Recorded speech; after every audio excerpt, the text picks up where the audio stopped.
لإقالة المشير أبو غزالة، وبالفعل تم إقالة المشير أبو غزالة. يعني محمد مرسي هو السبب الرئيسي في إقالة المشير أبو غزالة بالظبط، لما كان وزير الدفاع المصري بسبب التسريبات اللي هو اتحصل عليها من الدكتور. هي القضية دي اللي أقالت المشير أبو غزالة، ولولا القضية دي ما كان تم إقالة المشير أبو غزالة. هي دي القضية اللي أقالت المشير أبو غزالة، اللي هو ملف الكربون الأسود. القضية دي متشعب من المواضيع. ما لو حضرتك رجعت للتاريخ وبيع ابحاث يعني. ما لو حضرتك رجعت للتاريخ مش هتلاقي اي سبب لاقاله ابو غزاله. الكلام ده احنا لاول مره اعزائي المشاهدين على مستوى الوطن العربي بنحاول نسرده من برنامجكم، برنامج احداث الساعه، بمستندات وملفات رسميه. بنحاول ان احنا حضراتكم نديكم الرؤيه الواضحه، لان احنا كما عودناكم ان برنامج احداث الساعه له المصداقيه وله الرؤيه، وما بنجيبش حاجه من عندنا كما يعني عودناكم اعزائي المشاهدين، لكن بنحاول ان احنا يعني نبحث حوالين اي ملف او اي موضوع عشان نحاول ان احنا ندي الرؤيه والتوعيه لاهالينا في كل محافظات مصر. اتفضل يا احمد بيه. فتم القبض على اللواء عبد القادر حلمي وجميع طاقم السفاره المصريه، وتم القبض على زوجة اللواء عبد القادر حلمي، وتم محاكمه اللواء عبد القادر حلمي ب 12 تهمه. 12 تهمه؟ ولكن بعد القبض على كل المصريين اللي كانوا موجودين هناك، اللي شاركوا في العمليه، الدبلوماسيين والضباط اللي كانوا موجودين هناك. اتفضل. رفض المشير ابو غزاله ان هو يغادر مكتبه الا برجوعهم. الا برجوعهم؟ بعد ما تم القبض عليهم خارجيا خارج مصر. بالظبط كده. فتدخلت السلطات المصريه وتم الافراج عن جميع طاقم السفاره بما فيهم العقيد محمد عبد الله والدبلوماسي محمد فؤاد، اللي هم يعتبروا من الاطراف الاولى في القضيه. اتفضل يا فندم. ولكن اللواء عبد القادر حلمي امريكا قالت لهم لا معلش، ده راجل واخد الجنسيه عندنا وده راجل امريكي، فمش هينفع ان احنا نسلمه لكم. اللي هو الدكتور عبد القادر حلمي. عبد القادر حلمي. وتم التحفظ على امواله ومصادراتها وجميع ابحاثه، وتم القبض على زوجته زي ما قلت لحضرتك، واخذوا اولاده وسلموهم لاسره امريكيه لرعايتهم وتربيتهم. اتفضل. ولكن بعد الموال ده كله ما حصل، الولايات المتحده ما سكتتش. تم تشكيل فريق اغتيالات على اعلى مستوى بالاشتراك مع وحده كيدون التابعه للموساد الاسرائيلي. كيدون وحده كيدون. يعني اعزائي المشاهدين، احنا كنا في حلقه سابقه كنا عرضنا ايه قصه الموساد الاسرائيلي وايه قصه البلاك توك اللي بيحاول ان هو يخترق جميع الوطن العربي من خلال السوشيال ميديا. النهارده بنشوف وحده تانية، وحده اغتيالات داخل الماسونيه وداخل الصهيونيه وداخل الصهاينه. يعني مش عارفين نقول لحضراتكم. مع حضرتك يا احمد بتفضل. فتم القبض بعد اللواء عبد القادر حلمي، تم القبض عليه. تم تشكيل فرقه اغتيال بالاشتراك مع CIA والمخابرات الاسرائيليه الموساد، وتحديدا وحده كيدون اللي هي خاصه بالاغتيالات. وجميع الاغتيالات اللي حصلت من الجانب الاسرائيلي الوحده هي اللي نفذتها، وحده كيدون. اتفضل. هي اللي خاصه بالاغتيالات فيها. ومعروف كويس جدا ان الموساد اصلا مختص بجميع العمليات الخارجيه. هي دي شغله الموساد اللي هي العمليات الخارجيه. اتفضل يا فندم. فتم اغتيال الدبلوماسي علاء نظمي، ده كان الملحق التجاري المصري في سويسرا سنه 1995. يعني بعد العمليه بكام سنه تم اغتيال الملحق التجاري. كانوا مفكرين ان هو ليه يد في الموضوع ومن ضمن الناس اللي شاركوا في العمليه. وتم محاوله اغتيال الدبلوماسي علاء نظمي. تم اغتياله في جراج منزله وسرقه جميع محتوياته وجميع الحقائب السريه اللي معاه وجميع المستندات. وطلع في الاخر ان هو ملهوش اي موضوع، ملهوش اي علاقه ولا يمت بصله للموضوع. تم محاوله اغتيال السفينه المصريه في النمسا برضو من خلال الهاتف المنزلي بتاعها.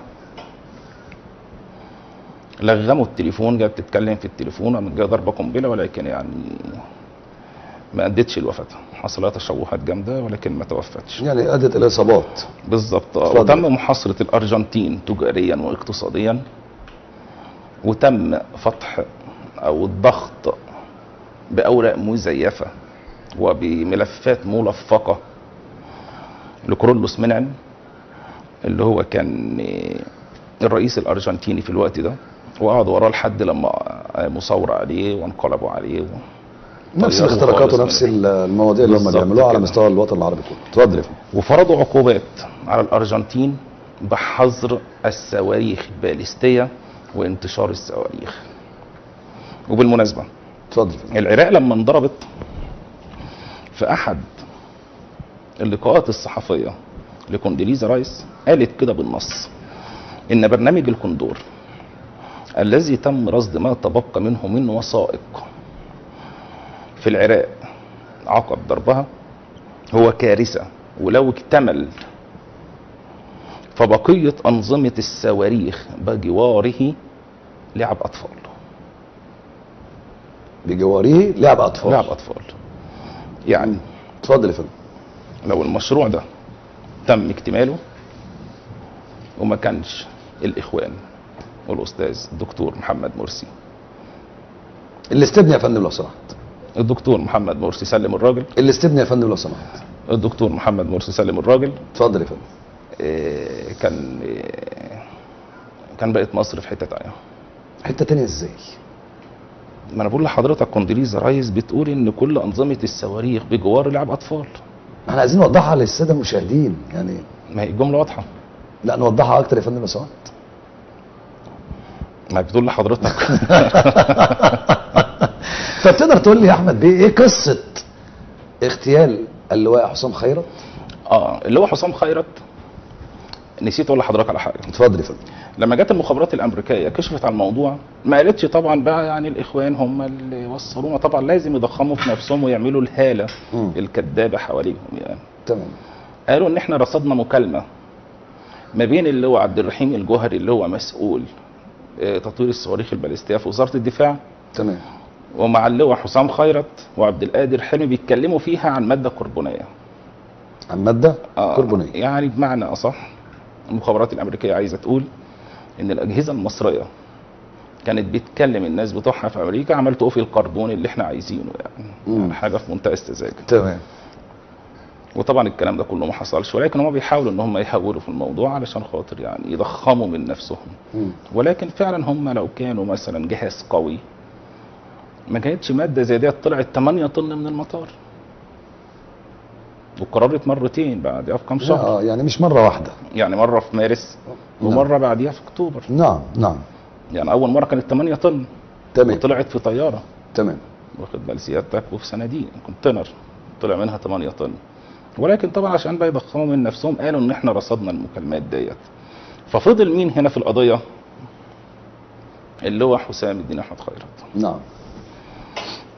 اللي هو حسام خيرت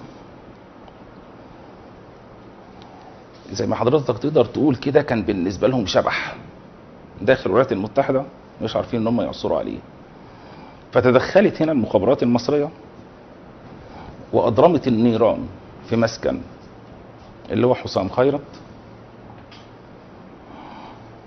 وحطوا فيه جثث مشوهه، وتم اعلان وفاه اللي هو حسام خيرت، وتم تشييع جثمانه في جنازه وهميه، وتم اعلان جنازه وهميه من خلال اهله، واخدوا العزاء جنازه وهميه. طب استاذ احمد، يعني احنا معانا رسائل كتيره جايه على صفحه البرنامج بيقولوا الضيف اللي مع حضرتك بيتكلم في موضوع خطير جدا، وفي احد برضو الرسائل بتقول ده ملف مهم جدا جدا وانتوا بتعملوا عليه توعيه مش غير يعني توعيه غير طبيعيه، وفي كميه من الشعب المصري انتوا بتتكلموا كلام كبير واحنا مش فاهمينه. احنا عايزين طبعا اكل ناكل ونشرب وعايزين نعيش زي الناس ما عايشه. في رسائل تانية بتقول الله ينور عليك يا احمد بيه، انت حضرتك جايب موضوع مهم جدا جدا وجايب من خلاله ملفات خطيره وجايب مواضيع يعني لاول مره بتتعرض في برنامج احداث الساعه او بتتعرض على الفضائيات. وفي حد تاني بيشكرك بيقول لك كويس ان انت فتحت الملف دون، لان طبعا اللي جاي لازم يكون في رؤيه للساده المصريين والوطن العربي كله ايه اللي بيتم من مؤامرات على مصر. وفي رسائل كتيره، وفي طبعا ناس بتقول ان احنا عايزين نخش معاكم مداخلات. لا انا يعني اعزائي المشاهدين يعني انا بأسف النهارده لان ملف خطير وملف غير طبيعي ان احنا يكون معانا مداخلات، لكن ان شاء الله هيكون معانا استاذ احمد في حلقات اخرى هيكون لينا مداخلات، واللي عايز يسال الاستاذ احمد هيساله في يعني في العديد من الملفات. اتفضل يا استاذ احمد.